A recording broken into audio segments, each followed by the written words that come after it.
శిలలపై శిల్పాలు చెక్కినారు మన వాళ్ళు, సృష్టికే అందాలు తెచ్చినారు అని అమరశిల్పి జక్కన్న సినిమాలో పాట. నిజానికి ఆ వాక్యంలోని అక్షరాక్షరం సత్యమని అజంతా గుహల్లో నిలబడి చూసినప్పుడు అర్థమవుతుంది. ప్రపంచంలో తెలుగు వాళ్ళకి, భారతీయులకి అత్యంత ప్రాచీనత ఉంది. ఒక ప్రాచీన జాతి అని మనం చెప్పుకోవడానికి ఆధారమైన గుహలు అజంతా గుహలు. మహారాష్ట్ర ఔరంగాబాద్ జిల్లా, మహారాష్ట్ర జల్గాం జిల్లాలో వింధ్య పర్వతాలు, సహ్యాద్రి పర్వతాల మధ్యలో ప్రకృతి సహజసిద్ధంగా ఏర్పడేటువంటి ఈ గుహలు బౌద్ధ భిక్షువులకు ఆరామ క్షేత్రాలు, ధ్యాన క్షేత్రాలు, ప్రవచన కేంద్రాలు, విజ్ఞాన కేంద్రాలు, వాటన్నిటినీ ప్రదీపిస్తూ ఆనాటి మనుషులు వాళ్ళ హస్తకళను, వాళ్ళ చిత్రకళను ప్రతిబింబిస్తూ ఈ గుహల్ని నిర్మించిన ఆనవాళ్లు మనకి ఇప్పటికీ స్పష్టంగా కనిపిస్తున్నాయి. గుహల చరిత్రలోని అత్యద్భుతమైన గుహ అజంతా గుహ. ఈ కేవ్ నెంబర్ అతిపెద్ద అజంతా గుహల్లోని అతిపెద్ద గుహ అయినటువంటి 3వ గుహ దగ్గర ఉన్నాం. మేము కూడా చూసాం. 4వ గుహ దగ్గర ఉన్నాం. ఈ గుహను చూసిన తర్వాత 20 ఏళ్ల క్రితం నేను మానవ పరిణామం గురించి రాసినటువంటి బృహద్గీత పాట నాకు గుర్తొస్తుంది. నాతో పాటు నల్లగొండకు చెందిన చెగువేరా, విజయ్, విప్లవ్, పరమేష్ యాదవ్ ఉన్నారు. చాలామంది విహారులు అజంతా గుహల్ని చూసి తన్మయీభూతమైపోతున్నారు. పిల్లలు వృద్ధాప్యంలోకి వెళ్తున్నారు, వృద్ధులు బాల్యంలోకి వస్తున్నారు, మధ్యస్థులు బాల్యంలోకి, వృద్ధాప్యంలోకి వాళ్ళు విహరిస్తున్నారు. అట్లాంటి ఒక అద్భుతమైన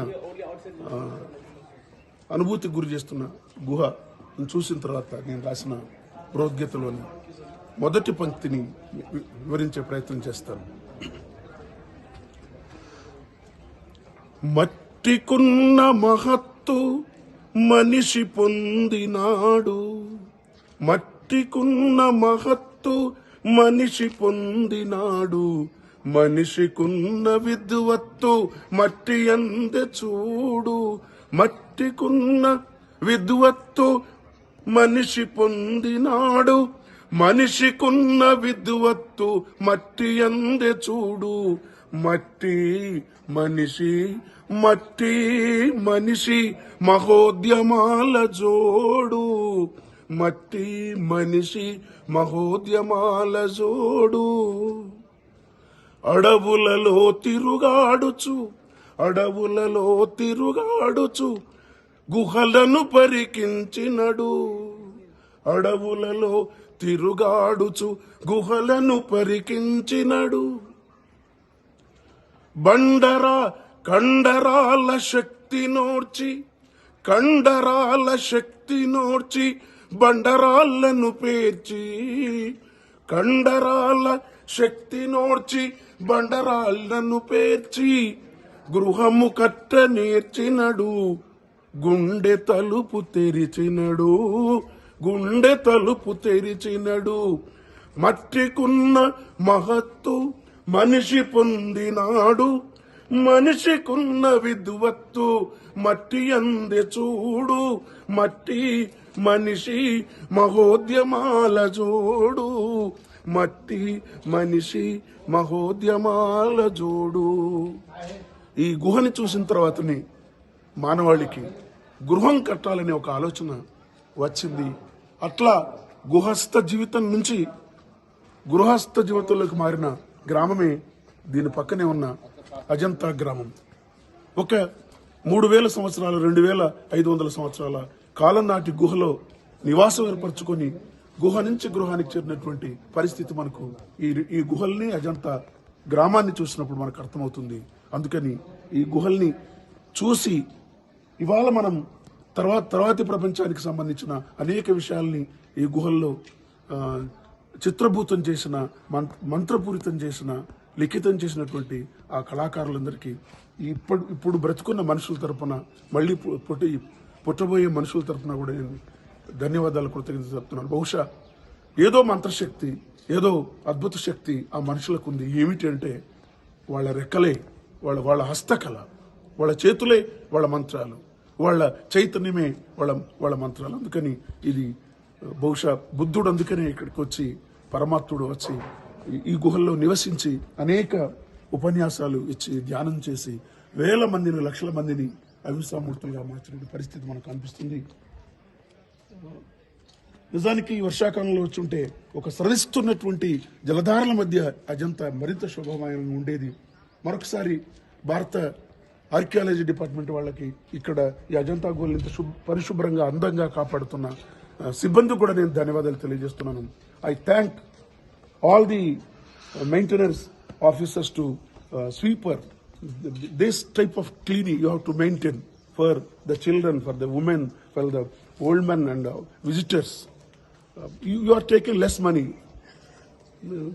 in the name of salary, but you are servicing the Lord Buddha. Thank you. మచి పొందినాడు మనిషికున్న విద్వత్తు మట్టి అందే చూడు, మట్టి మనిషి మహోద్యమాల జోడు. చాలా మంది అనుకుంటారు మనిషి ఎట్లా బట్ట కట్టాడు, బట్ట ఎట్లా నేసాడు అనుకున్నప్పుడు ఈ గుహ గురించి రాసిన తర్వాత నాకు వచ్చిన ఆలోచన ఈ పంక్తులు నేను చెప్పాను. ఆకులము చుట్టుకొనుచు సాలీడును చూసినడు, ఆకులము చుట్టుకొనుచు సాలీడును చూసినడు, అమ్ములతో బెరడు తొలిచి, అమ్ము అంటే బాణం, ఆదిమ మానవుడి ఆయుధం బాణం. అమ్ములతో బెరడు తొలిచి కమ్మని దారము తీసి, అమ్ములతో బెరడు తొలిచి కమ్మని దారము తీసి, బట్టనేసి కట్టినడు బ్రతుకు సిగ్గు దాచినడు. మట్టికున్న మహత్తు మనిషి పొందినాడు, మనిషికున్న విద్వత్తు మట్టి అందే చూడు, మట్టి మనిషి మహోద్యమాల జోడు. మరి గుహ నుంచి గృహానికి మారినాడు. గృహం మారిన తర్వాత అతనికి వస్త్రధారణ అలవాటైంది. ఇక ఆదిమ రూపం పోగొట్టుకోవడానికి ఆ మనిషి పదార్థాన్ని వండి తినడానికి ఆలోచన చేశాడు. మరి వండాలంటే వంటకు కావాల్సింది ప్రాథమిక రూపం నిప్పు, అగ్ని. సూర్యుడిలో ఉన్న అగ్ని మనిషి చేతిలో రావడానికి ఎట్లా ప్రాప్తించింది అన్న ఒక ఆలోచన కూడా వచ్చినప్పుడు మళ్ళీ నాకు గుహ నుంచి గృహాన్ని నిర్మించిన మనిషి ఒక ఆధారభూతమైనాడు. దాన్ని కూడా నేను చెప్పి ఉన్నాను.